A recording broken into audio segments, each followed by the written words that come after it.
знаменитите сликите на наивните уметници во поранешна Југославија.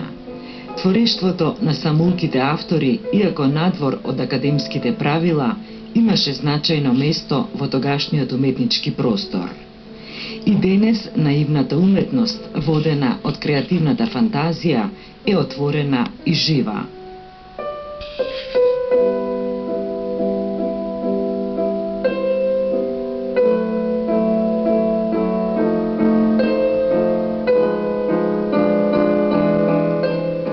Нашиот сликар Тоде Блажевски од поодамна ја негува и почитува.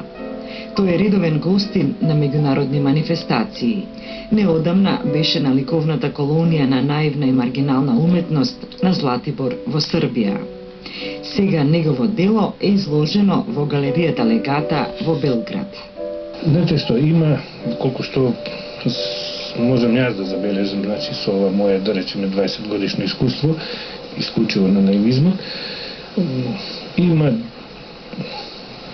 две тенденции. Една е негување она старо наивистичко сликарство, што не е познато, нели, како првично, пред се со мотиви од селскиот живот на луѓето и така натаму. Меѓутоа сега во најново време, овие последни години, да речеме, има известни промени, известни освежувања на наивизмот со некои современи изразни ликовни средства. Сега јас не знам како да ги наречам, меѓутоа се гледа дека има промена, меѓутоа сепак и во нив се забележува она основното, она наивистичкото. А овие, значи, организатори, овие субјекти што се важни и што се носители на наивизмот во Србија пред се и во другите, веројатно и во другите овие земји и републики поранешни, да речеме, го прифаќаат тоа. Сега има извесен отпор, да речеме, кај старите мајстори, кои што не радо го прифаќаат, да речеме, и така.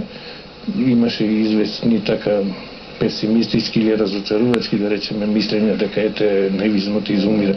Кон крајот на 19-тиот век, францускиот цариник Анри Русо ја промовира наивната уметност во светот. Во Србија и во Хрватска, меѓу двете светски војни, се формираат школи во кои се изучува наивата. Првите сликари биле главно земјоделци, градинари и луѓе од секојдневието. Има известно недоразбирање со наивизмот кај нас. Тој некако се сваќа како нешто невредно, значи како нешто што нема толку уметнички вредности, нели така натаму. Тоа е заблуда голема, затоа што во светот тоа е на едно многу високо ниво и рамно е со сите други видови овие уметности, односно со сите слики и уметнички дела воопшто што се прават и од професионални и од секакви други творци. Ликовните критичари се насочуваат кон продукцијата од професионалните овие сликари и уметници воопшто, нели, и не обрнуваат внимание. Тоа го нема, речи си, или пак сосема малку го има. Меѓутоа некои институции сепак пројавуваат интерес. Тоде Блажевски е познат по неговите карикатури, стрипови и цртежи објавени во весници и на програмите на Радио Скопје. Наивната уметност е негова преокупација веќе 2 децении. Имам во план нешто од нашиот урбан пейзаж да пласирам и нешто од ова што ни е, значи, наша карактеристика. Сум се обидувал и порано, меѓутоа некако сакам повеќе да се усредоточам на тоа, бидејќи мислам дека со тоа се представуваме во светот, нели, се разбира, сакам да го представам она што е позитивно и како наша национална карактеристика.